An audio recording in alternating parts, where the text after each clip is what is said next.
Saya terus terang kecewa betul itu dengan tokoh-tokoh tua macam Pak Hendro dan lain-lain. Kerjaannya itu gangguin orang Islam terus. Wah, ini orang mau bikin negara khilafah. Khilafah apa? Khilafah itu konsep ada dalam Al-Quran. Itu benih. Mau jadi kerajaan oke, nggak ada bentuk negara dalam Islam. Mau jadi kesultanan oke, mau jadi republik oke, mau menjadi federasi oke, mau jadi apapun oke. Khilafah itu benih. Khilafah itu artinya tanggung jawab, pertanggungjawaban. Kita ini mengurusi sesama itu adalah pertanggungan. Inni ja'ilum fil ardi khalifah.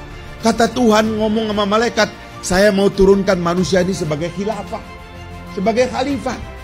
Tuhan yang ngomong begitu.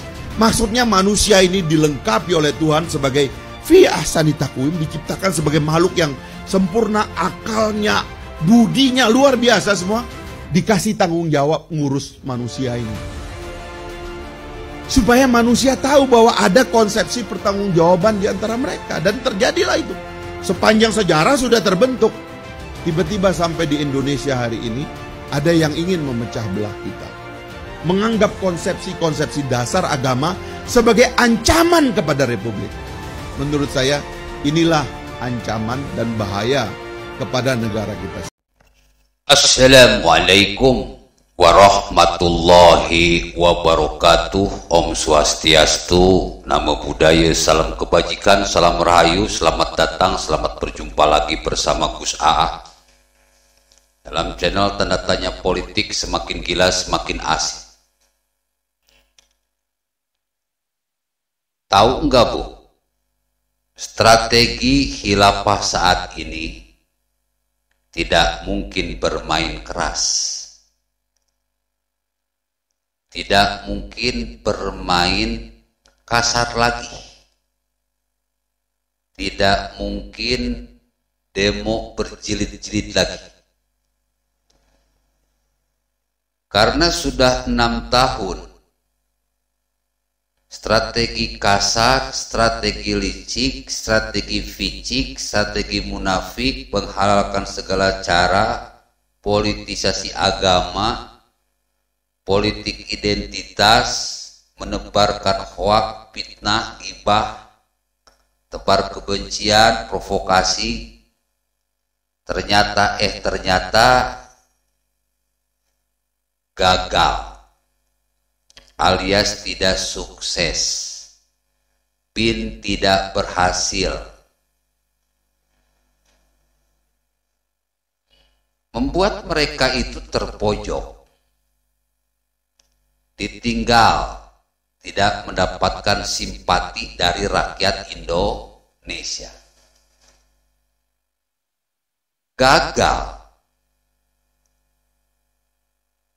Karena kegagalan ini, maka mereka ganti strategi. Karena kegagalan ini, mereka merubah planning. Karena kegagalan ini, mereka meracik strategi baru yang lebih adem, yang lebih tersembunyi, dan diyakini akan berhasil. Mereka harus mencoba meninggalkan prinsip-prinsip khilafah. Mereka harus meyakinkan kepada rakyat Indonesia bahwa khilafah itu Pancasila. Pancasila khilafah. Bahwa khilafah itu tidak bertentangan dengan Pancasila.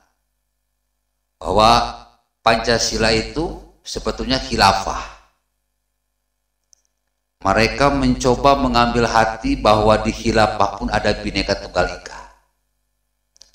Mereka mencoba mengambil hati bahwa sistem yang berjalan di Indonesia ini sudah sesuai dengan khilafah. Kenapa mereka seperti itu? Ya karena satu strategi kasar dan brutal sudah gagal, tidak ada cara lain.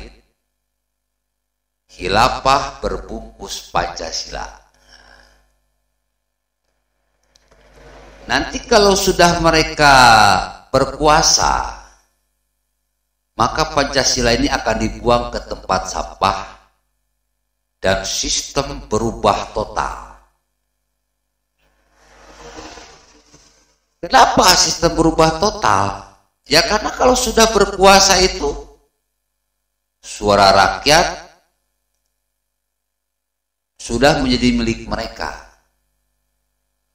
Rakyat sudah kehilangan suara, rakyat sudah kehilangan kekuasaan, rakyat sudah kehilangan kedaulatan. Suaranya sudah diberikan kepada mereka. Ketika mereka sudah berkuasa,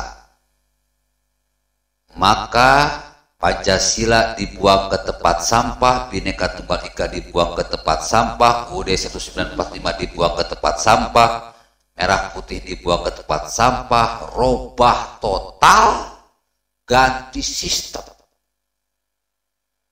Kalau sudah ganti sistem, udah. Karena khilafah itu adalah teroris, teroris adalah khilafah.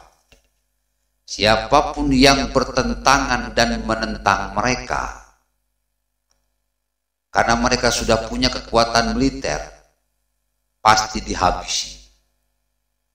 Terjadilah pemberontakan, terjadilah perlawanan, sehingga nanti Indonesia itu tidak akan jauh seperti Suriah, Libya, Irak, Iran, Yaman, dan Palestina. Kalau kita perhatikan dari bacotan Fahri Hamzah ini,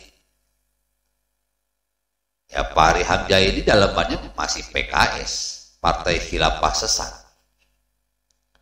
Dan dalil yang mereka pakai itu wa id qala rabbuka lil malaikati inni ja'ilun fil ardi khalifah.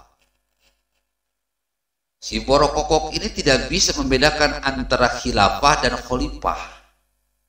Kalau khalifah itu pemimpin, kalau khilafah itu daerah kekuasaan. Jadi kalau dimasukkan ke ayat Al-Baqarah ayat ke-30 sebetulnya nggak masuk. Khilafah bukan khalifah, khalifah bukan khilafah. Khilafah dalam ayat ini bukan khalifah, dalam khilafah dalam ayat ini bukan khilafah, karena ayat ini sedang menceritakan penciptaan manusia, bukan menceritakan khilafah. Jadi jangan terbodohi, terbohongi oleh manusia-manusia goblok seperti Fahri Hamzah. Brengsek dia itu. Wong dia PKS itu lah ya. Jadi hati-hati ini. Mereka sedang berbaju merah putih. Ketika mereka berkuasa, merah putihnya dibuang ke tempat sampah. Mereka sedang berbaju Bhinneka Tunggal Ika. Ketika mereka berkuasa, baju Bhinneka Tunggal Ikanya dibuang ke tempat sampah. Mereka berbaju Pancasila ketika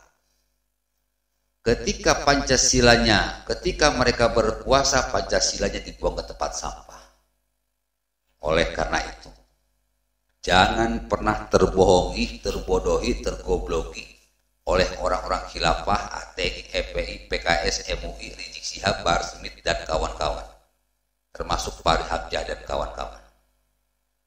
2024 bukan perkara Anies Baswedan dan Prabowo, tetapi 2024 adalah pertarungan antara khilafah dan Pancasila. Oleh karena itu, 2024 cari yang Indonesia banget, cari yang nasionalis banget. Buang jauh-jauh pikiran mendukung capres dan partai yang mendukung khilafah. Anies Baswedan sudah jelas, dia adalah bonekanya khilafah. 2024 coret Anies Baswedan dari pikiran kalian. Prabowo jelas berkoalisi dengan khilafah, jadi Prabowo coret di 2024. Ini pertarungan atau nasib Pancasila ditentukan 2024. Assalamualaikum warahmatullahi wabarakatuh.